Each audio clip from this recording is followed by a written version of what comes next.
Monsieur le ministre, permettez-moi de débuter ma question par ces quelques mots de circonstance.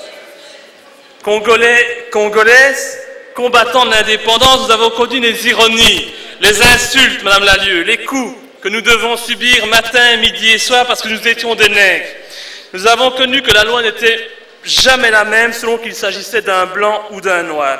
Qui oubliera les fusillades où périrent tant de nos frères, ou les cachots où furent brutalement jetés ceux qui ne voulaient pas se soumettre à un régime d'injustice, d'oppression et d'exploitation. Ce discours, Monsieur le ministre, vous l'avez reconnu, c'est le discours de M. Lumumba en 1960 lors de l'indépendance du Congo. Et pour avoir osé dire cette vérité, il sera assassiné et tout laisse à croire que notre pays a sa part de responsabilité. Il avait pourtant raison, M. Lumumba. Et je regrette aujourd'hui, excusez-moi de parler fort, mais puisque le clan PS ne fait que parler, et je regrette aujourd'hui, Monsieur le ministre, d'être le seul à réclamer des excuses de la part de la Belgique pour les crimes et les méfaits commis durant la colonisation, pour l'esclavagisme et la torture. Le pire, M. Renders, c'est que depuis 1960, en fait, rien n'a changé. Le Congo est toujours une colonie belge, une colonie de la communauté internationale. L'injustice y est toujours omniprésente et les opposants sont toujours opprimés par le pouvoir en place. Notre pays, lui, continue, par votre voix, par celle de M. Di Rupo, à honteusement soutenir un président fantoche qui a été placé à cette fonction par le grand Manitou du MR, votre ami, même si je ne sais que ce n'est pas le cas, Louis Michel, qui aura fait fortune sur le dos de la misère du peuple congolais. Alors, pendant que la Belgique favorise ses intérêts financiers, eh bien, le président Kabila, lui, assassine et affame sa population. Alors, ma question va être très claire, Monsieur le ministre. Avez-vous conscience qu'en maintenant votre soutien à un président contesté et contestable, et en niant la volonté de la population, vous rendez impossible la gestion du Congo qui risque de sombrer dans la guerre civile?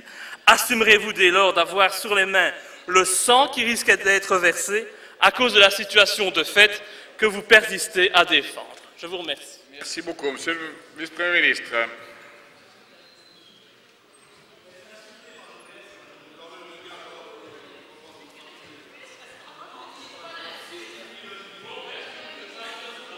La parole est au vice-premier ministre et ministre des Affaires étrangères. Merci, Monsieur le Président. Je ne veux pas revenir sur les différents commentaires de M. Louis, simplement vous confirmer que nous suivons le processus au Congo de manière très assidue en fonction de la demande que nous avons formulée de voir s'améliorer le processus de compilation des résultats à l'occasion des élections législatives. Pour le reste, je rappellerai simplement 2 ou 3 choses pour M. Louis. La première, c'est que je dois quand même lui confirmer que le Congo est bien indépendant. La décision est tombée déjà il y a quelque temps, M. Louis. Le deuxième élément, c'est que les observateurs ont tous reconnu des irrégularités graves lors de l'élection présidentielle, mais comme je l'ai confirmé au nom de tout le gouvernement, il n'y a pas d'indication d'un changement du classement de l'ordre des candidats.